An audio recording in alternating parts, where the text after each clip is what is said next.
Saleté de poste. Allez, tu vas marcher, oui.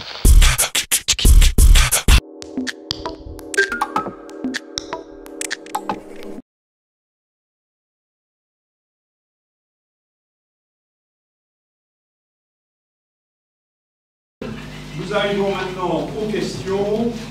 Alors, Monsieur Gallon, à propos du jet d'eau de la Félibrée. Oui, merci Monsieur le maire.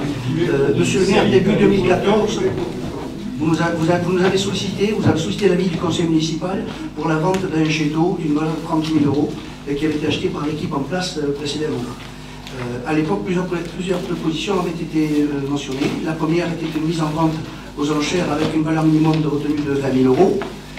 La deuxième proposition avait été faite par mon collègue M. Zapera et proposait la mise en location du matériel. Monsieur le maire, pourriez-vous aujourd'hui nous dire ce qui est advenu de ce matériel et dans quelle ligne comptable pouvons-nous le retrouver? Ben, écoutez, Monsieur Gallon, on s'est d'abord demandé s'il était opportun de le remettre en marche, mais comme ça a un coût de fonctionnement relativement élevé, ça ne nous a pas paru dans les circonstances actuelles constituer une priorité. Donc nous maintenons notre démarche qui est de le mettre en vente. On l'a proposé pour un certain prix. On a eu des propositions mais qui se situaient sensiblement en dessous. Donc nous allons le remettre en vente à un prix inférieur et j'espère qu'on arrivera enfin à céder. Est-ce que les sommes mentionnées l'année dernière sont toujours de... Non, on va le remettre en vente à un prix inférieur à ce qui avait été mentionné l'an dernier. D'accord, donc... Vous êtes acquéreur, monsieur? Non, je veux savoir combien la commune va faire, puisqu'on a reproché à l'opposition d'avoir acheté, combien la commune va faire, c'est tout là, c'est tout. Ah bon, on va certainement perdre, la commune va certainement perdre de l'argent, ça c'est évident, mais on essaie de perdre le moins d'argent possible. Voilà. Pas de location possible pour d'autres Félibrée ou... Ben c'est des choses qui ont été... Toutes les suggestions qui nous avaient été faites ont été prises en considération. Bien sûr, on peut garder le matériel 10 ans et le donner pour 500 € dans 10 ans, monsieur le maire aussi. Mais écoutez, c'est pas nous qui l'avons acheté, on se trouve avec ce matériel sur les bras et on essaie de s'en je dirais pas de s'en débarrasser, mais on essaie de s'en défaire au meilleur prix. Voilà. Ça brûle pas, parce que c'est à l'eau. Bien, alors, deuxième question, monsieur Richard, à propos du commerce en centre-ville. Persiste et signe.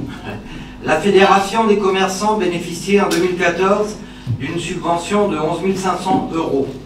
La fédération n'existant plus, la commune économise donc 11 500 €. La commune n'aurait-elle pas pu faire un effort budgétaire supplémentaire en ajoutant à ces 11 500 € une somme qui aurait permis le recrutement d'un professionnel de l'animation qui, en liaison avec les commerçants, aurait œuvré à la revitalisation et l'activité commerciale du centre-ville, et donc favoriser la création d'emplois.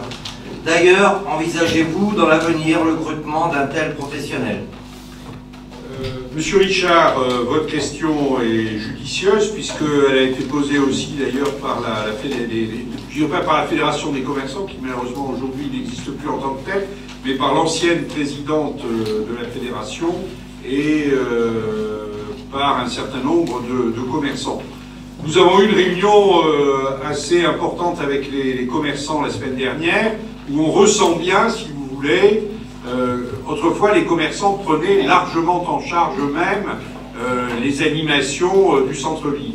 On sent bien qu'aujourd'hui ils sont dans une situation beaucoup plus difficile, ils ont le sentiment d'être très concurrencés par la périphérie et ils nous demandent effectivement, ils demandent à la ville, ce qui me paraît légitime, de s'impliquer beaucoup plus directement encore que par le passé dans l'animation du centre-ville de Bergerac.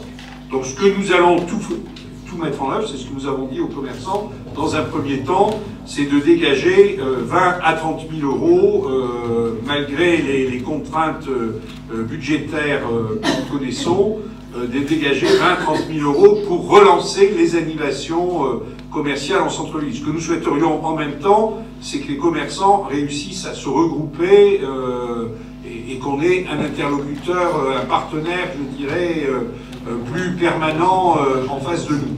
Mais on va essayer déjà d'avancer dans cette direction. Après, l'idée de recruter, comme l'ont fait certaines villes, un animateur de centre-ville, 11 500 €, c'est un peu court. Et donc, ça aurait un coût beaucoup plus élevé. Donc, on commence par partir sur l'idée de soutenir des animations. Voilà. Merci. Merci. Bien, mesdames, messieurs, voilà, l'ordre du jour est épuisé. La séance est close.